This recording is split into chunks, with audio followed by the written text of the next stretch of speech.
Bismillahirrahmanirrahim. Assalamualaikum warahmatullahi wabarakatuh. Selamat pagi, salam sejahtera untuk kita semuanya. Shalom, Om Swastiastu, Namo Buddhaya, salam kebajikan.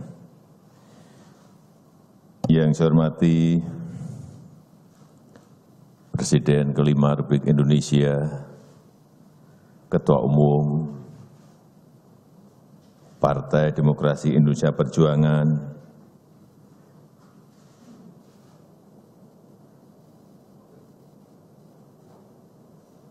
Ibu Profesor Dr.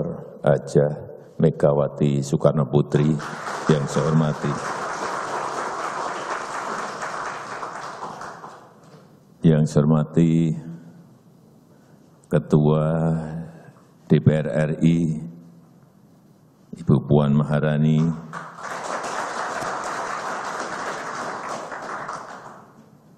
yang saya hormati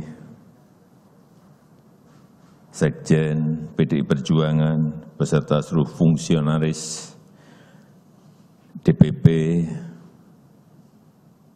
DPD, dan DPC yang hadir, ketua, sekretaris, bendahara, yang saya hormati para menteri Kabinet Indonesia Bersatu, Kabinet Indonesia Maju, Pak Kabin, beserta seluruh gubernur, bupati, wali kota, dan pimpinan daerah yang hadir, Bapak Ibu hadirin undangan yang berbahagia. Pertama-tama saya ingin menyampaikan terima kasih. Seumur-umur saya tidak pernah berulang tahun dirayakan seperti ini tadi.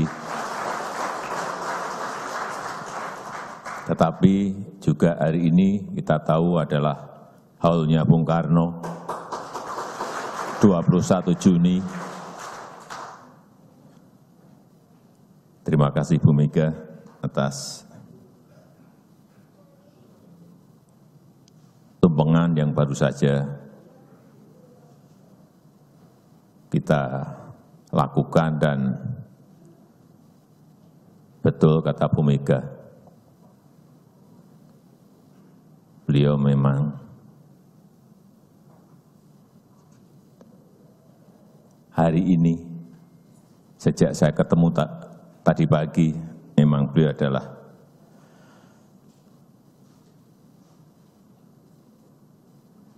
auranya adalah sangat cantik sekali dan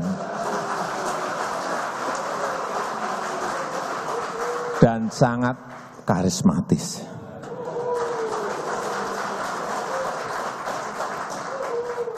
Ini benar dari lubuk hati yang paling dalam saya sampaikan. Auranya betul-betul, meskipun sudah berumur 57 tahun, tapi aura kecantikannya tidak pernah pudar. Tepuk tangannya kurang. Merdeka! Merdeka! Merdeka!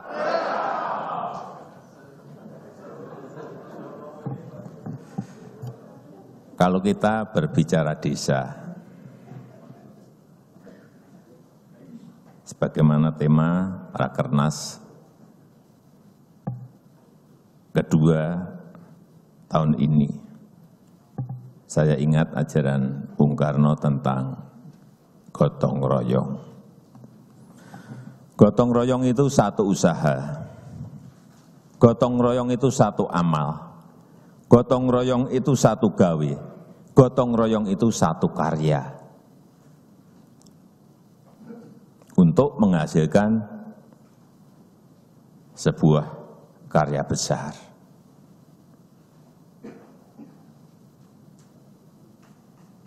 atau satu prestasi besar.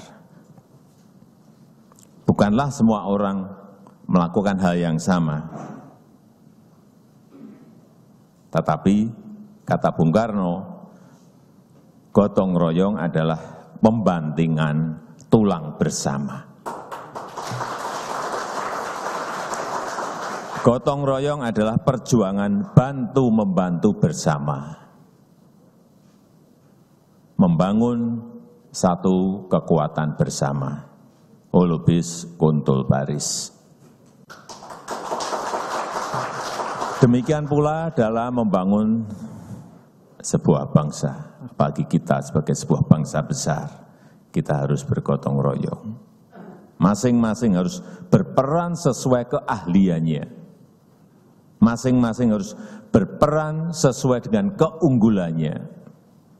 Dan kemudian saling bekerja sama, saling berkolaborasi, saling bersinergi untuk sekali lagi menghasilkan sebuah karya besar.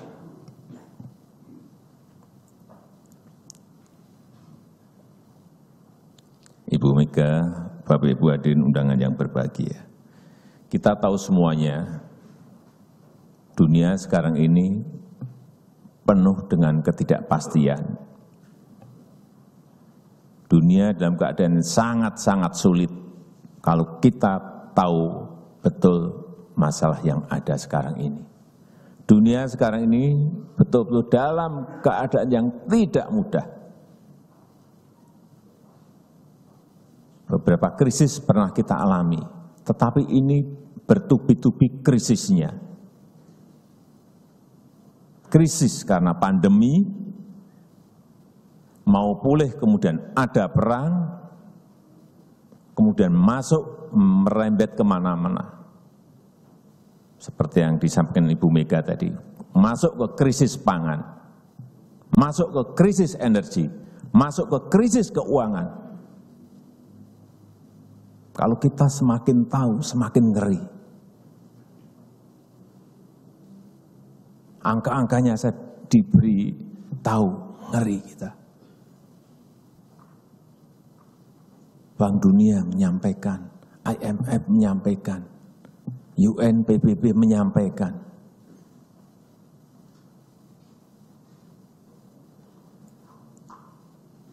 Terakhir baru kemarin, saya mendapatkan informasi, 60 negara akan ambruk ekonominya. 42 dipastikan sudah menuju ke sana. Siapa yang mau membantu mereka kalau sudah 42? Mungkin kalau 1, 2, 3 negara krisis bisa dibantu, mungkin dari lembaga-lembaga internasional. Tapi kalau sudah 42 nanti betul dan mencapai bisa 60 betul, kita nggak ngerti apa yang harus kita lakukan. Sehingga berjaga-jaga, waspada, hati-hati. Ada hal yang sangat kita perlukan. Saya kira Ibu Mega tadi sudah mengingatkan kita semuanya tentang itu.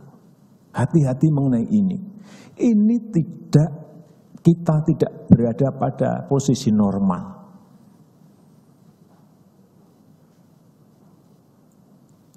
Begitu krisis keuangan masuk ke krisis pangan, masuk ke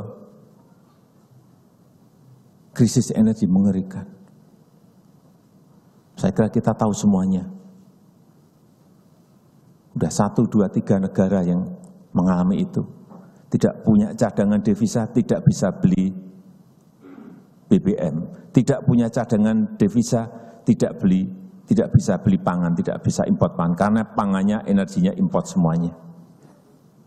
Kemudian terjebak juga kepada pinjaman hutang yang sangat tinggi. Karena debt ratio-nya terlalu tinggi. Jadi sekali lagi, ngeri saya kalau lihat angka-angkanya. Dan kita saat ini, sebagai contoh, harga bensin saja, harga Pertalite kita masih 7.650. Pertamax 12.500. Hati-hati, ini bukan harga sebenarnya loh. Ini adalah harga yang kita subsidi. Dan subsidinya besar sekali. Saya berikan perbandingan saja harga bensin, harga BBM di Indonesia. Pertalite tadi 7.650, Pertamax 12.500 sampai 13.000. Coba kita nengok aja yang dekat saja, Singapura, harga bensin sudah 31.000. Di Jerman harga bensin sudah juga sama, 31.000. Di Thailand sudah 20.000. Kita masih 7.650. Tetapi ini yang harus kita ingat, subsidi kita ke sini bukan besar-besar sekali. Bisa dipakai untuk membangun ibu kota satu. Karena angkanya sudah 502 triliun rupiah. Ini semua yang kita harus ngerti. Sampai kapan kita bisa bertahan dengan subsidi sebesar ini?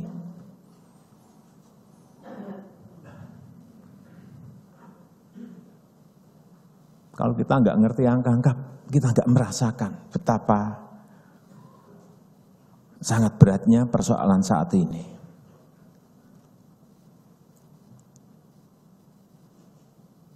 Bangun ibu kota itu 466 triliun. Ini untuk subsidi. Tapi nggak mungkin ini tidak kita subsidi.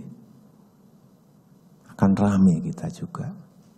Hitung-hitungan sosial politiknya juga kita kalkulasi.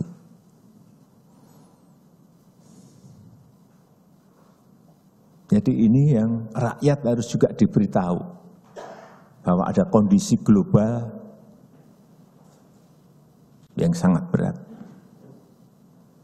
Waktu bulan Januari kita stop batu bara itu. Ada 5 presiden Perdana Menteri yang telepon ke saya. Presiden Jokowi, mohon kita dikirim batu baranya ini segera secepatnya. Kalau enggak ini mati kita. Listrik kita mati, industri kita mati.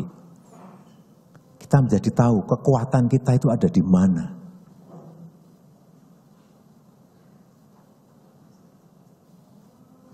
Waktu minyak goreng, kita stop ekspor untuk kebutuhan dalam negeri dulu, batu bara juga untuk kebutuhan dalam negeri dulu. Ada 2 presiden dan perdana menteri pun saya juga. Pak, ini kalau Bapak dalam 2 hari ini tidak kirim kami, akan terjadi gejolak sosial politik di negara saya. Tolong bisa dikirimkan. Ada saya cek, ada stok kira-kira 3 juta ton, kemudian permintaannya 200.000 ton, oke ya udah dikirim aja 120.000 ton, dikirim. Jadi kita tahu posisi kita itu ada di mana, kekuatan kita itu ada di mana. Di sini mulai kelihatan. Batu bara kita mempunyai kekuatan besar, CPO kita mempunyai kekuatan besar, nikel kita mempunyai kekuatan besar. Tapi tidak bisa kita terus-teruskan yang namanya ekspor itu dalam bentuk bahan mentah, itu stop. Harus mulai kita berani stop ekspor bahan mentah, kemudian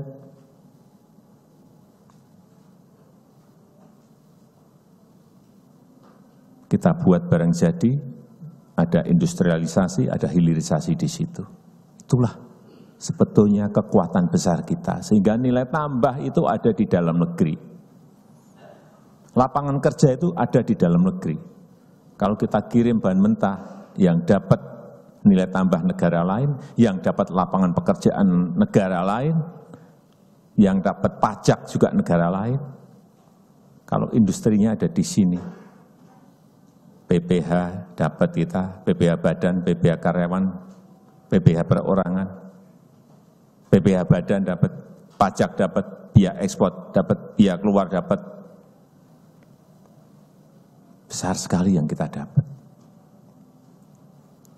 Itulah yang sering saya hitung-hitung dan juga dihitung oleh lembaga-lembaga internasional, bahwa kalau kita nanti bisa membuka gerbang masuk kepada income per kapita lebih dari 11.000 US dollar,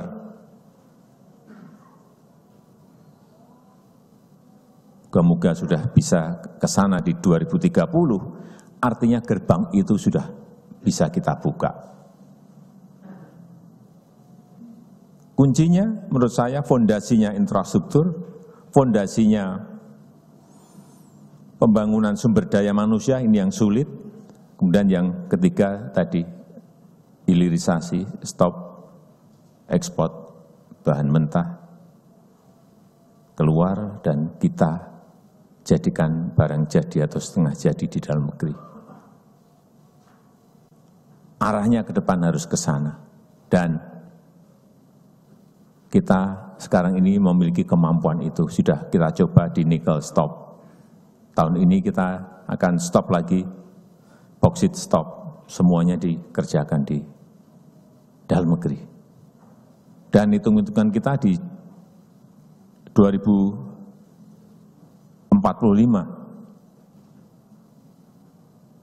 kalau ada konsistensi kepemimpinan dengan keberanian menstop tadi ekspor bahan-bahan mentah sampai tahun itu,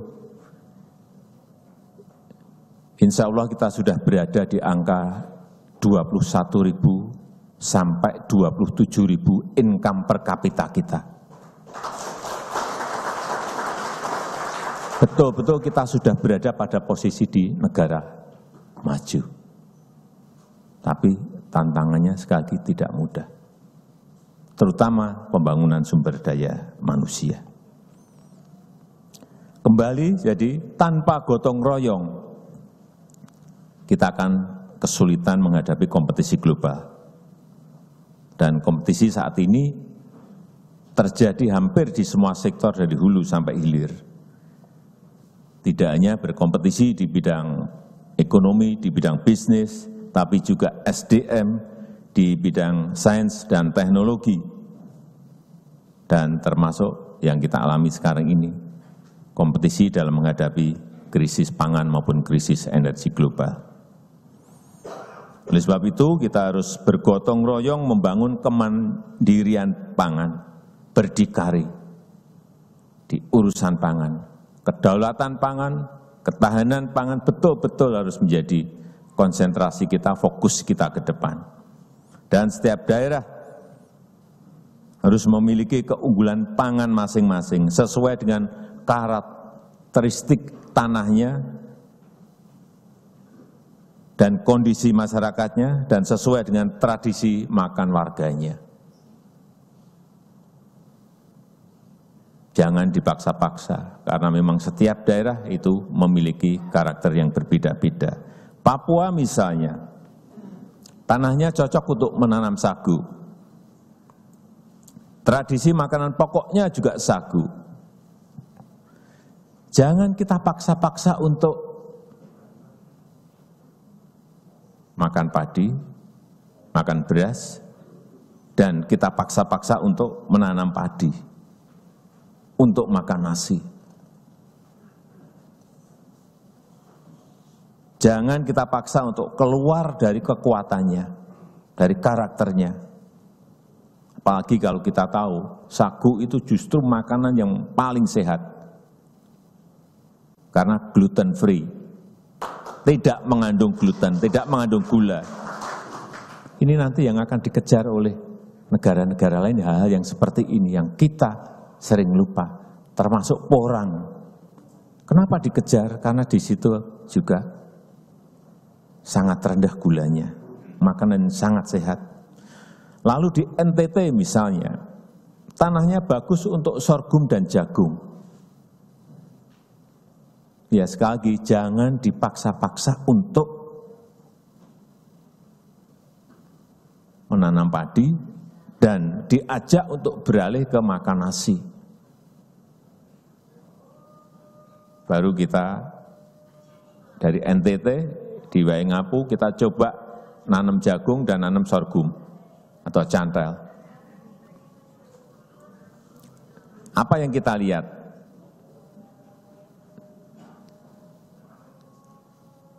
Tanpa air yang banyak, sorghum di NTT ternyata tumbuh sangat subur dan tumbuh sangat hijau.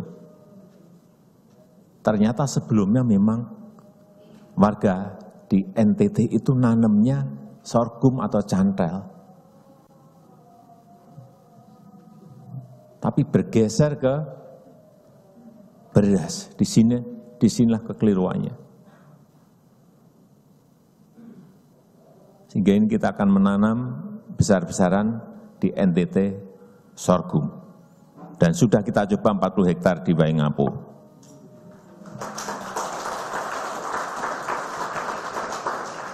Janganlah NTT kita paksa untuk keluar dari kekuatannya. Apalagi sorghum bisa menjadi alternatif pengganti gandum yang harganya saat ini sedang melambung sangat tinggi. Dan kita tergantung impor dari luar.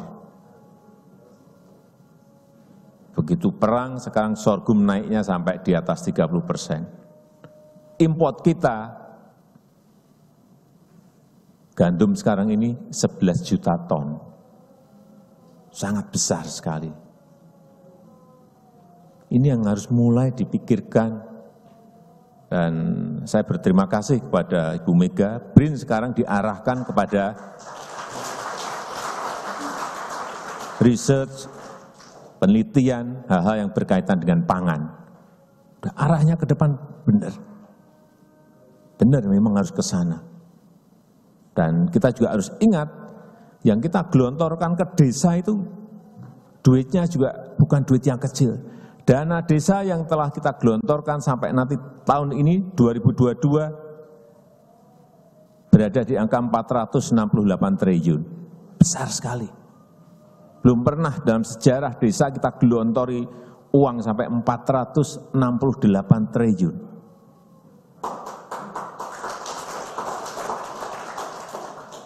Dan saya cek, saya lihat di lapangan jadi barang. Untuk infrastruktur, jalur-jalur, jalan-jalan kecil untuk produksi. Ini bagus sekali. Hanya step ini harus dilanjutkan pada kepemimpinan selanjutnya. Jalan desa, ini kita sudah membangun dari dana desa tadi 227.000 kilometer.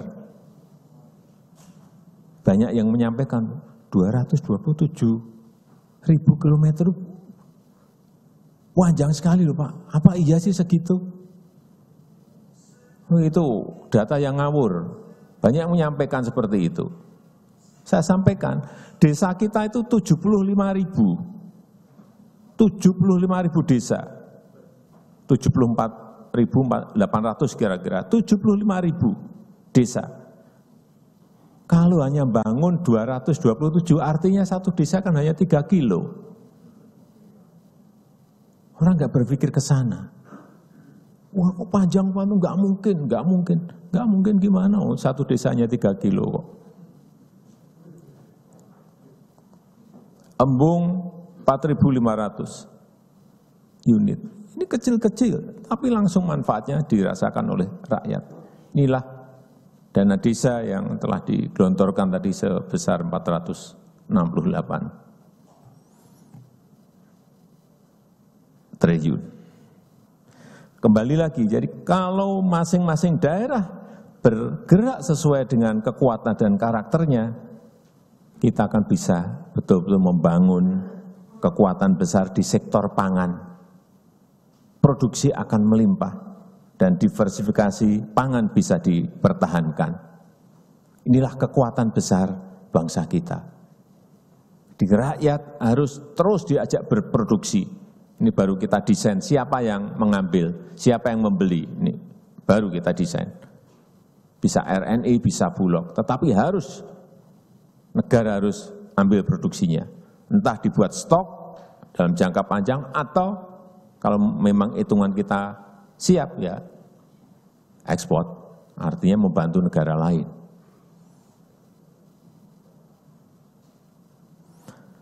Konsep gotong royong ini juga sangat relevan untuk organisasi-organisasi modern.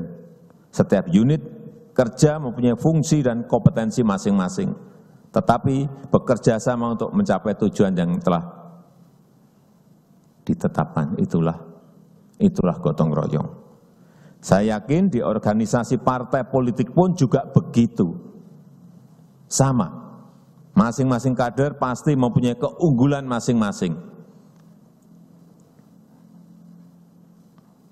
Pasti ada yang jago di lapangan, ya. Kerja lapangan. Ada yang hebat dalam merumuskan strategi, ya.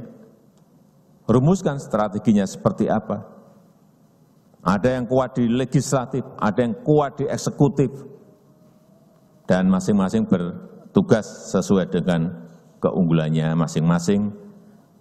Saling bersinergi untuk satu target yang sama. Inilah nanti goalnya yaitu kesuksesan besar, kemenangan besar.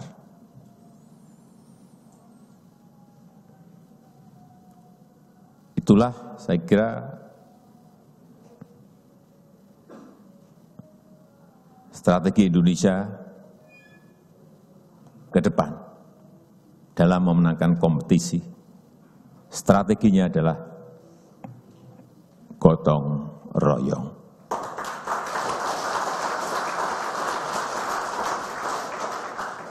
Selamat melakukan rapat kerja nasional kedua tahun 2021-2022. Semoga kita bisa meraih kesuksesan dan kemenangan sesuai yang kita cita-citakan.